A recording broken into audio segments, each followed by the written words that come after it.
नमस्कार दोस्तों, हमारे टिकर को इतना अच्छा रिस्पांस देने के लिए बहुत बहुत शुक्रिया। कुछ लोगों को ये डाउट था कि क्या इसकी मोबाइल ऐप भी है, क्योंकि प्ले स्टोर में दिख नहीं रही।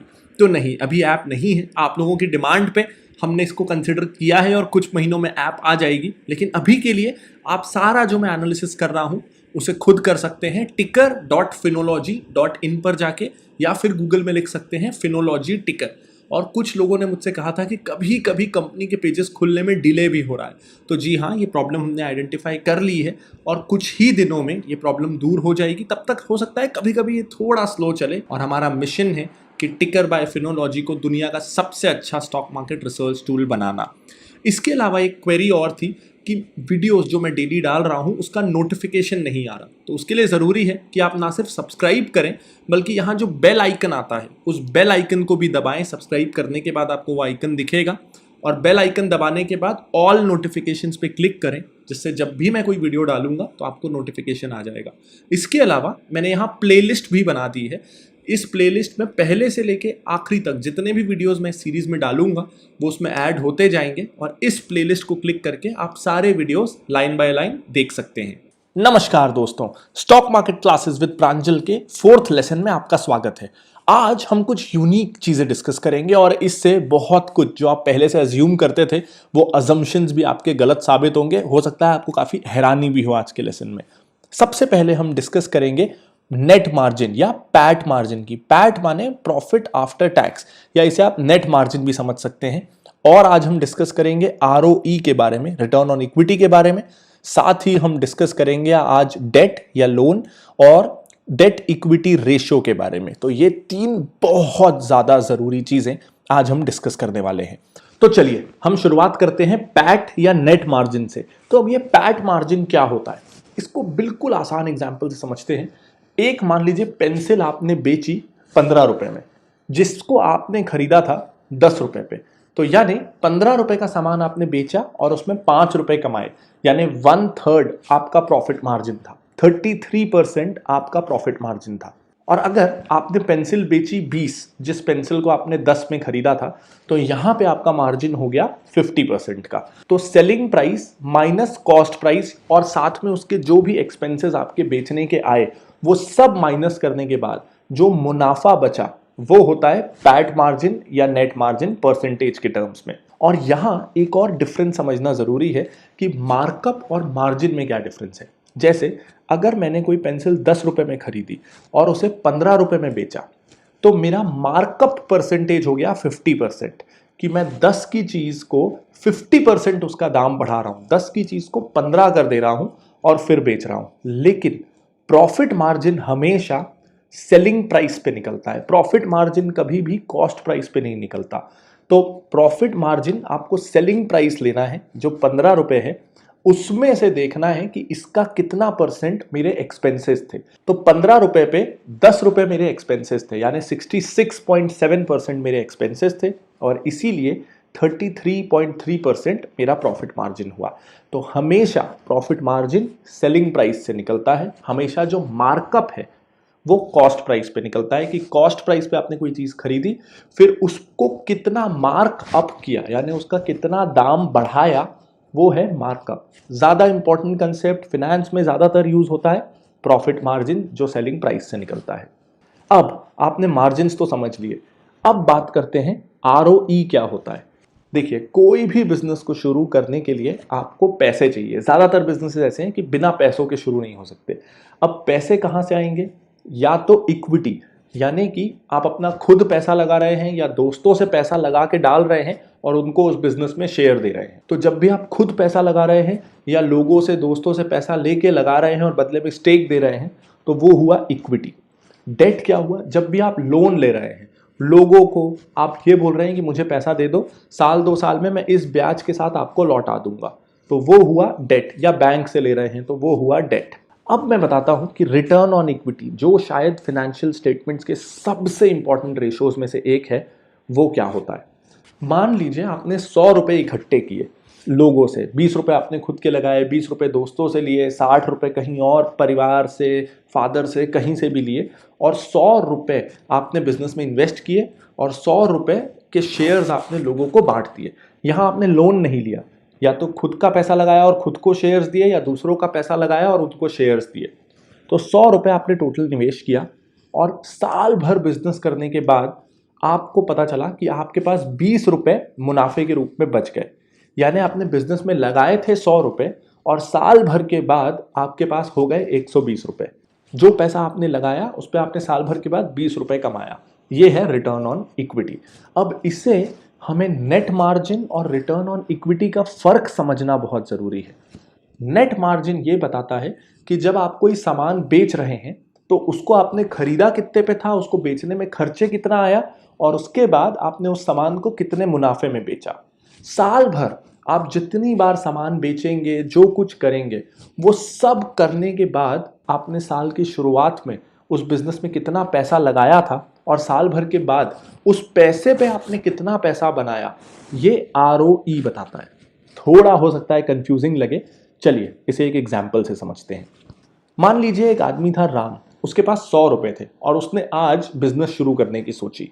तो उसने 10-10 रुपए की 10 पेंसिल्स खरीदी उस 100 रुपए से, और दिन की शुरुआत में वो एक बाजार में चला गया और पेंसिल बेचने की कोशिश करने लगा। दिन के अंत तक उसने 10 पेंसिल्स को बेच दिया। एक पेंसिल जो उसने 10 रुपए में खरीदी थी वो उसने 20 रुपए में बेची। यानी उसका मार्जिन कितना हुआ, 20 रुपए में उसने चीज बेची, उसका सेलिंग प्राइस था 20 और कॉस्ट प्राइस था 10, यानी 50% का मार्जिन था। तो 50% के मार्जिन में राम ने पेंसिल्स बेची और 100 रुपए की उसने पेंसिल्स खरीदी थी। दिन के अंत में उसने, क्योंकि एक पेंसिल दुगने दाम पे बेची, तो 100 रुपए उसके हो गए 200 रुपए। तो उसका रिटर्न ऑन इक्विटी कितना आया, 100%। प्रॉफिट मार्जिन था 50%, रिटर्न ऑन इक्विटी आया 100%। अब एक दूसरा आदमी था श्याम, उसके पास भी 100 रुपए थे, उसने भी 10 पेंसिल्स खरीदी, लेकिन उसने एक पेंसिल को बेचा 15 रुपए में। तो अब उसका मार्जिन कितना आया, selling price minus cost price का परसेंटेज, यानी 33%। उसने 15 रुपए में बेची जो चीज उसने 10 रुपए में खरीदी थी। तो उसका प्रॉफिट मार्जिन राम से कम है। राम का 50% प्रॉफिट मार्जिन था, श्याम का 33% प्रॉफिट मार्जिन है। तो अब बताइए आपको किसका बिजनेस बेटर लग रहा है। जिसका प्रॉफिट मार्जिन ज्यादा, शायद उसका बिजनेस बेटर। यहां पे एक सेकंड एस्पेक्ट आता है और ये बहुत ज्यादा जरूरी है, क्योंकि श्याम सस्ती पेंसिल्स बेच रहा था, 15 रुपए में बेच रहा था, और राम 20 रुपए में बेच रहा था, और क्वालिटी दोनों की पेंसिल्स की सेम थी। इसीलिए श्याम ने ज्यादा पेंसिल्स बेच दी। जहां राम दिन भर में 10 पेंसिल्स बेच पाया, श्याम ने 30 पेंसिल्स बेची। अब आप पूछेंगे कैसे, तो देखिए उसने 100 रुपए की पेंसिल्स खरीदी, 2 घंटे में ही उसकी 10 पेंसिल बिक गई। तो अब उसके पास 150 रुपए आ गए, क्योंकि वो 15 रुपए की एक पेंसिल बेच रहा था। वो 150 रुपए से उसने 15 पेंसिल्स और खरीद ली, फिर वो 2 घंटे में बेच दी। इस तरीके से उसने दिन भर में मान लीजिए कि 30 पेंसिल्स बेची। यानी अब वो 15 रुपए की एक पेंसिल बेच रहा था और 10 रुपए में खरीद रहा था। तो एक पेंसिल पे वो कमा रहा था 5 रुपए, और उसने कितनी पेंसिल्स बेच दी, 30। यानी उसने टोटल कमा लिए 150 रुपए। 30 पेंसिल बेची और 5 रुपए एक पे कमा रहा था, 150 रुपए उसने कमा लिए। तो दिन के अंत में राम के पास है 100 रुपए, श्याम के पास है 250 रुपए। दोनों ने दिन की शुरुआत की थी 100 रुपयों से। तो जहां राम का रिटर्न ऑन इक्विटी हुआ 100%, वहीं श्याम का रिटर्न ऑन इक्विटी हो गया 150%। दोनों ने सेम पैसे लिए थे, लेकिन श्याम ने उस पैसे पे ज्यादा पैसे कमा लिए। तो ये फर्क है मार्जिन और ROE पे। बहुत सारी ऐसी कंपनियां हैं जिनका मार्जिन बहुत कम होता है, जैसे इनफैक्ट वॉलमार्ट, जो दुनिया के सबसे बड़े फिजिकल स्टोर चेन है, वो मार्जिन 1% के आसपास रखती है कई प्रोडक्ट कैटेगरीज में। लेकिन इतनी बार वो प्रोडक्ट को रोल कर करके वो 1% कमा लेती है कि उसका रिटर्न ऑन इक्विटी अच्छा हो जाता है। और इसीलिए मैंने आपको एक एग्जाम्पल यहाँ पे दिया है, ये है आयशर मोटर्स का। इनका पैट मार्जिन है 20% और रिटर्न ऑन इक्विटी है 24%। आयशर मोटर्स बहुत अच्छी कंपनी है, बहुत अच्छे फंडामेंटल्स भी है, मार्जिन भी बहुत अच्छा है, रिटर्न ऑन इक्विटी भी बहुत है। अब देखते हैं पेज इंडस्ट्रीज, जो जॉकी के नाम से गारमेंट्स बनाती है, उनका क्या हाल है। इनका प्रॉफिट मार्जिन है 13%, यानी पर प्रोडक्ट पेज इंडस्ट्रीज कम कमाती है।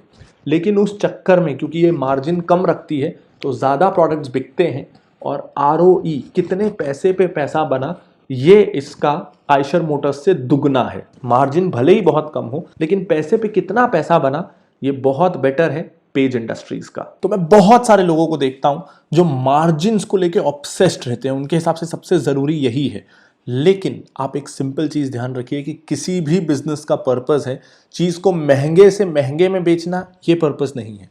किसी भी बिजनेस का पर्पस है कि थोड़ा पैसा लगा के ज़्यादा से ज़्यादा पैसा बनाना। अब उसको करने के दो मेन तरीके हैं, या तो आप ज़्यादा सामान बेच लो या आप ज़्यादा महंगे में बेच लो। लेकिन ज़्यादा महंगे में बेचने से हमेशा बेटर ऑप्शन रहता है कि ज़्यादा सामान बेच लो, भले ही सस्ता बेच लो, ताकि कस्टमर ज़्यादा खरीदें और बार बार खरीदें। तो अगर कोई कंपनी सस्ता माल बेचेगी लेकिन ज़्यादा बेचेगी तो उसका मार्जिन हो सकता है कम दिखे, लेकिन ROE बहुत अच्छा दिखेगा। और ये कुछ सबसे ज़रूरी फिगर्स में से है जब भी आप किसी कंपनी को एनालाइज कर रहे हैं। अब इसी से जुड़ता है डेट का सवाल कि कर्जा कितना है, क्योंकि ROE को डेट लेके, कर्जा लेके भी बढ़ाया जा सकता है। चलिए समझते हैं कैसे। इस एग्जाम्पल को लेते हैं। पहले केस में कंपनी को 100 रुपयों की जरूरत थी और उसने पूरे 100 रुपए शेयर्स इशू करके इकट्ठे किए। उसने कर्जा कुछ भी नहीं लिया, प्रॉफिट आया 20 रुपए, यानी 100 रुपए पे उसने 20 रुपए कमा लिए। तो अब ROE हो गया 20% का। अब सेकंड केस देखते हैं। यहां भी कंपनी को 100 रुपए की जरूरत थी, लेकिन 50 रुपए के उसने शेयर्स इशू किए और 50 रुपए का उसने कर्जा ले लिया। और वो कर्जा उसने लिया 12% इंटरेस्ट के हिसाब से, यानी उस 50 रुपए पे जो उसने कर्जा लिया उस पे उसको अब 6 रुपए इंटरेस्ट देना था, जो कि 12% होता है। तो वो देने के बाद प्रॉफिट बचा 14 रुपए। पहले केस में क्योंकि इंटरेस्ट नहीं देना था तो प्रॉफिट बचा 20 रुपए, लेकिन दूसरे केस में क्योंकि इंटरेस्ट देना पड़ा तो प्रॉफिट हो गया 14 रुपए। तो यहां पे अब लग रहा है कि ये केस बेटर है। यहां पे 20 रुपए का प्रॉफिट मिला, यहां पे 14 रुपए का प्रॉफिट मिला। लेकिन अब हमको ये भी ध्यान देना है कि इस केस पे 100 रुपए के शेयर्स इशू हुए थे। तो 100 रुपए के शेयर्स जो इशू हुए तो उन 100 रुपयों के पीछे कंपनी ने 20 रुपए कमाए। लेकिन इस केस में कंपनी ने केवल 50 रुपए के शेयर्स इशू किए। बाकी 50 जो कर्जे से उठाया उसको तो 6 रुपए इंटरेस्ट दे दिया और वो चला गया। तो जो बाकी 50 रुपए शेयर्स के थ्रू पैसा आया, उस 50 रुपए के पीछे कंपनी को 14 रुपए की कमाई हुई। यहां 100 रुपए के पीछे 20 रुपए की कमाई हुई और यहां 50 रुपए के पीछे 14 रुपए की कमाई हुई, यानी ROE बढ़ गया 28%।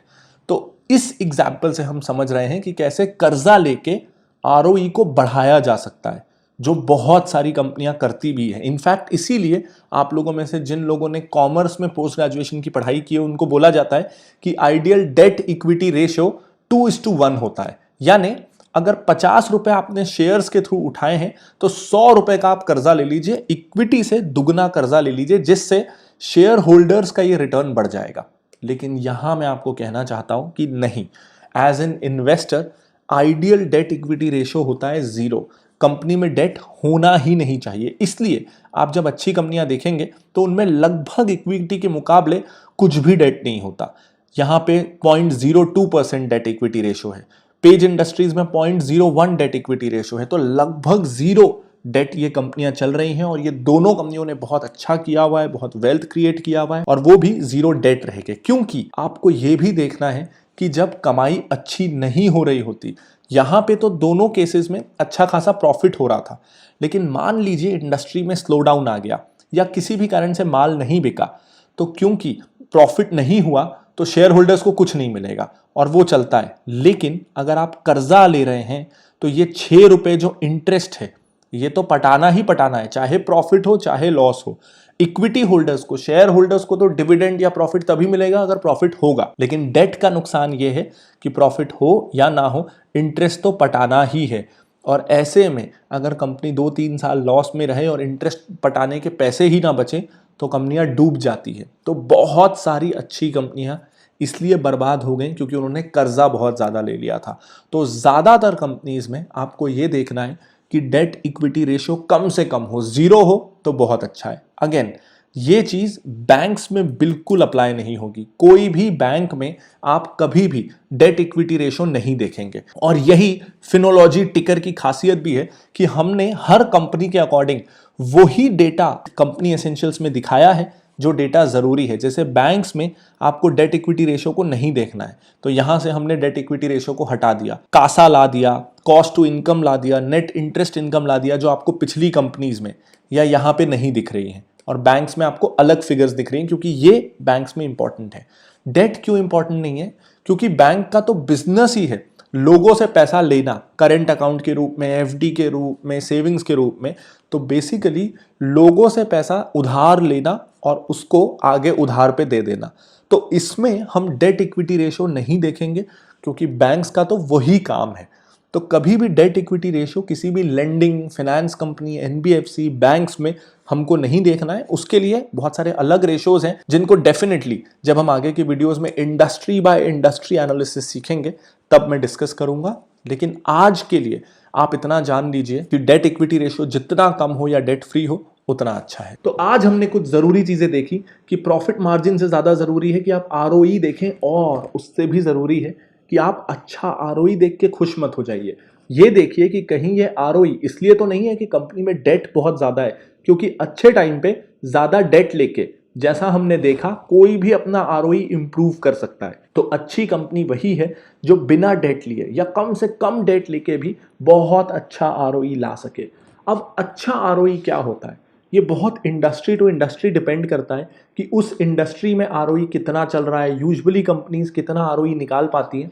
जैसे यहाँ हम देखें कि इस टेक्सटाइल इंडस्ट्री में कंपनीज का एवरेज आरओई 20 के आसपास है, 20, 22, 14। तो ऐसे में 48 का आरओई बहुत अच्छा है। इन जनरल आप मान सकते हैं कि 20 से ऊपर का आरओई अच्छा है।